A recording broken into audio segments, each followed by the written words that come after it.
মোৰ আয়ে কয় নহয় আঠুৱা চাই ঠেং মেলিবা মানে তুমি যদি ভাল ঘৰত জন্ম পাইছা প্ৰতিপত্তিশালী ঘৰত জন্ম পাইছা তোমাৰ দেউতাই যদি চাকৰি কৰে তুমি তেনেহ'লে ডাঙৰ সপোন দেখিবা আৰু তোমাৰ যদি ঘৰখন সৰু তুমি আঠুৱা চাই ঠেং মেলা গোটেই জীৱন এনেকৈ পাৰ কৰা নহ'লে তোমাক মহে খাব মোৰ আয়ে কয় আঠুৱা চাই ঠেং নেমেলিবি নিজৰ ঠেঙৰ জোখত আঠুৱা জনাই ল'বি আৰু জীৱন উদযাপন কৰিবি এখান তুমি কোৰ পৰা আহিছা দেউতাই কি কাম কৰে মেটাৰ নকৰে মেটাৰ কৰে তোমাৰ বুকুত কিমান শক্তি আছে 4-5টামান কথা কম সময় যথেষ্ট গুচি গৈছে আচলতে মই জানো তোমালোকৰ শুনাৰ ধৈৰ্য নাই আৰু যথেষ্ট অনুষ্ঠান আছে তথাপি মই যিমান পাৰোঁ চমু কৰিম হ'ব নাই এই মাতে নাই মাত নাথাকিলে মই বেয়া পাওঁ হ'ব নাই হ'ব একবাৰ আহিছে হ'ব নাই হ'ব জি এছে পেকেট লাঞ্চ নিদিয়ে ন ফ্ৰেছাৰ্ছত দিয়ে কিবা এটা খুৱাই দিবা ইহঁতক কেইটামান কথা কম পঢ়া শুনাৰ জীৱনত কামত আহে নাহে নাজানো কিন্তু পিছৰ জীৱনত হয়তো কামত আহিব পাৰে এটা লাইফত কথা মনত ৰাখিবা বহু ছাত্ৰ ছাত্ৰী দেখো আজিকালি ডিপিবোৰ দেখো ইনষ্টাত মই বহুবাৰ কৈছোঁ যে আগতে ফেচবুক আছিল সম্পূৰ্ণ ফটো আহিছিল আজিকালি ইনষ্টাত ডিপি নাহে ছোৱালী হওক ল'ৰা হওক মুখ নাথাকে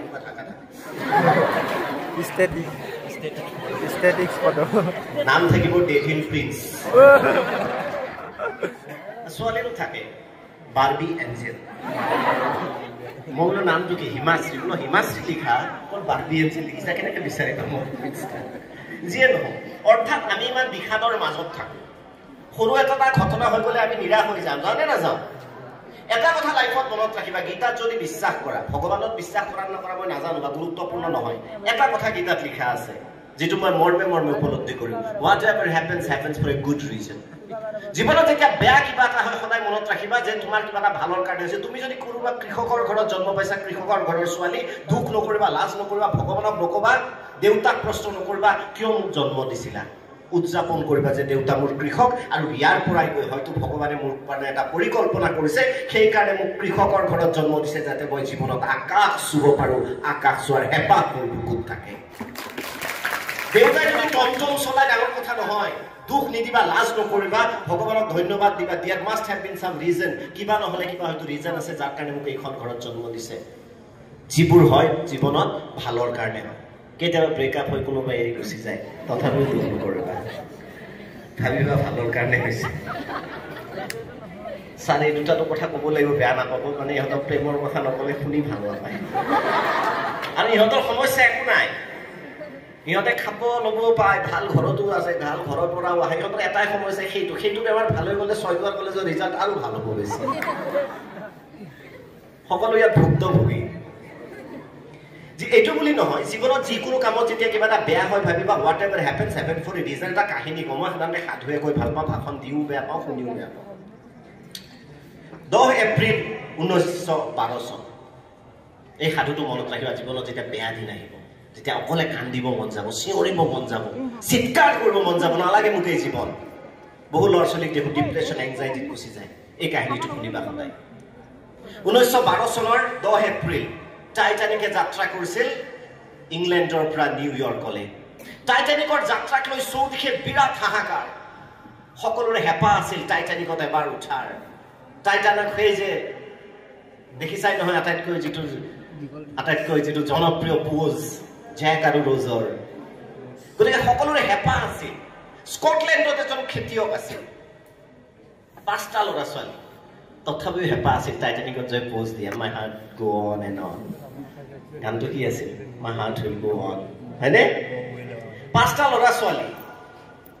কৃষকজনে সপোন দেখিছিল যে এই টাইটানিকত মই পৰিয়ালৰ লগত ভ্ৰমণ কৰিম 7টা টিকেট কাটিলে নন ৰিফাণ্ডেবল অৰ্থাৎ আকৌ এবাৰ পইচাটো ৰিফাণ্ড কৰি দিয়া নহ'ব কেইটা টিকট 7টা টিকট নিজৰ ঘৈণীয়েকৰ 5জন ল'ৰা ছোৱালী মনত দুৰ্বাৰ হেঁপাহ তুমি ভাবা টাইটানিক দ্য আনচিংকেবল বুলি কোৱা হৈছিল সেই সময়ত 1912 চনত টাইটানিক মানে মই কৈছোঁ নহয় এটা লেভিছ যিটো symbol of aristocracy symbol of dream গোটেইখিনি টাইটানিকত হ'ম কিমান সপোন হয়নে নহয় আমি সৰু সপোন এটা দেখিলে আজি বোলে পাৰ্লাৰখন বন্ধ লগে লগে ডিপ্ৰেছ হৈ যাওঁ মই থ্ৰেডিং কেনেকৈ কৰিম আজি কলেজ কিমান ডাঙৰ সপোন হয়নে নহয় তোমাৰ সেই তুলনাত আমাৰ সৰু সপোন এটা ভাঙি গ'লে আমি কিমান ডিপ্ৰেশ্যনত যাওঁ ইমান ডাঙৰ সপোন ভাঙি চুৰমাৰ হৈ গৈছে হৈ যাব টিকট কাটিলে ফাৰ্মাৰগৰাকীৰ নাম আছিল উইলিয়াম ক্লাৰ্ক কি নাম আছিল যাত্ৰাৰ কেইদিনমান আগতে কি হ'ল জানানে সৰু ল'ৰাটোক কুকুৰে কামুৰিলে আৰু সেইটো সময়ত ৰেবিজৰ আতংক আছিল ৰেবিজ জানা তোমালোকে কুকুৰে কামুৰিলে ৰেবিজ যেটো অকমান ডাঙৰ বেমাৰ আৰু এক প্ৰকাৰৰ কুকুৰে কামুৰিলে হয় সাধাৰণতে ৰেবিজ ভাইৰাছ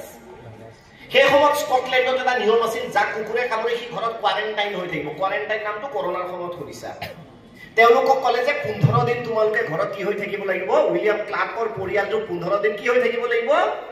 কোৱাৰেণ্টাইন হৈ থাকিব লাগিব ইফালে টাইটানিকে ইতিমধ্যে যাত্ৰা আৰম্ভ কৰিব ভাবা কিমান ডাঙৰ সপোন ভাগিল কাল উইলিয়াম ক্লাৰ্কৰ গোটেই জীৱনৰ উপাৰ্জনৰ সকলো টকা দি টাইটানিকৰ টিকট হাতটা ক্ৰয় কৰিছিল ভাবিছিল আমেৰিকাত যাম নিউয়ৰ্কত গৈ সেটেল হ'ম কিমান ডাঙৰ সপোন আছিল উইলিয়াম ক্লাৰ্কে যেতিয়া সাগৰৰে টাইটানিক গৈ আছিল গৈ তেওঁ সাগৰৰ পাৰত ৰৈ কান্দিছিল হুকুকাই যে জীৱনত ইমান আশা কৰিছিল উপাৰ্জন সকলো শেষ কৰি পেলালো টাইটানিকত উঠা দুৰ্বাৰ এটা পূৰণ নহল আহি ল'ৰাটোক গালি পাৰিছিল কুকুৰটোক মাৰিবলৈ খেদি ফুৰিছিল যে জীৱনত ইয়াতকে হয়তো বেয়া দিন আৰু কাৰো নাহে যে জীৱনৰ সমস্ত উপাৰ্জনবোৰ পানীত পৰি গ'ল আৰু এই কুকুৰটোৰ বাবে মোৰ এই সৰু ল'ৰাটোৰ বাবে মোৰ যিমান সপোন আছিল সকলো সপোন নৎসাত হৈ গ'ল ভাবা আমি কেতিয়াবা সৰু সৰু সপোন ভাঙিলে কান্দো নে নাকান্দো দুখ কৰোঁ নকৰোঁ সিদিনাখন উইলিয়াম ক্লাৰ্কে দুখ কৰিছিল কিন্তু তাৰ 5 দিন পাছত যেতিয়া কোৱাৰেণ্টাইনত আছিল সমগ্ৰ পৰিয়াল খবৰ আহিল আনচিংকেবল টাইটানিকে আইচবাৰ্গত গৈ খুন্দা মাৰিছে আৰু জাহাজত থকা হাজাৰৰো বেছি মানুহৰ মৃত্যু হৈছে টাইটানিক ড্ৰাউন্ড ডুবি গ'ল টাইটানিকৰ দম্ভ আৰু অহংকাৰ লগে লগে উইলিয়াম ক্লাৰ্ক ঘৰলৈ ঘূৰি আহি সৰু সন্তানটোক সাবতি ধৰিলে আৰু ক'লে মোক ক্ষমা কৰি দিবা তোমাৰ বিষয়ে বহুত বেয়া ভাবিছিলো কুকুৰটোক বিচাৰি মৰম কৰিলে বোলে কুকুৰটোক যদি সন্মানত নাকামুৰিলেহেঁতেন আজি হয়তো মোৰ 5টা ল'ৰা ছোৱালীয়ে পৰুৱাল আজি কৰবাত আটলান্টিক মহাসাগৰৰ বুকুত বৰফ হৈ মৃতদেহ হৈ উপঙি থাকিলো সেইবাবে মই কওঁ জীৱনত যি হয় ভালৰ বাবে হয় there must have been a reason behind this যদি সেই কুকুৰটোৱে যদি নাকামুৰিলেহেঁতেন সন্তানক ৰেলৰ যেতিয়া গতিপথ কৰা সুৰংগৰ মাজেদি ৰেলখন যেতিয়া যায় এন্ধাৰ হয় নে নাযায় নে নাযায় সেই এন্ধাৰ হৈ গ'লে আমি কেতিয়াবা টিকট দলিয়াই ৰেলৰ ট্ৰেইনৰ পৰা জাপ মাৰি দিওঁ জানো কিয় নামাৰো চাৰিওফালেতো এন্ধাৰ টিকট পেলাই আমি জাপ মাৰি দৌৰি দিব লাগিছিল যে ট্ৰেইন এন্ধাৰত কাৰণ আমি জানো যে সুৰংগৰ শেষত কৰবাত পোহৰ আছে কৰবাত সূৰ্যই আমাৰ অপেক্ষা কৰিছে এই যে এন্ধাৰ বেছি দিন নীতিকে সেম হ্যাপেন্স ইন লাইফ বেয়া দিন বেছি দিন নীতিকে লিখিলো আজি এই প্লুটোনিয়ামত সুৰংগত যেনেকৈ আমি কওঁ যে ট্ৰেইনৰ টিকটটো দলিয়াই দি আমি তাৰ পৰা জাপ মাৰি নিদিওঁ কাৰণ এতিয়া আমি এন্ধাৰ দেখিছোঁ আমি নৱপ্ৰভাতৰ অপেক্ষাত থাকোঁ জীৱনত যেতিয়াই কষ্ট আহে যিকোনো ক্ষেত্ৰত ঘৰৰ আৰ্থিক সমস্যা হ'ব পাৰে ঘৰত কিবা সামাজিক সমস্যা হ'ব পাৰে প্ৰেমৰ সমস্যা হ'ব পাৰে ভাবিবা এই দিন বেছি দিন নাথাকে নিশ্চয় নৱপ্ৰভাত হ'ব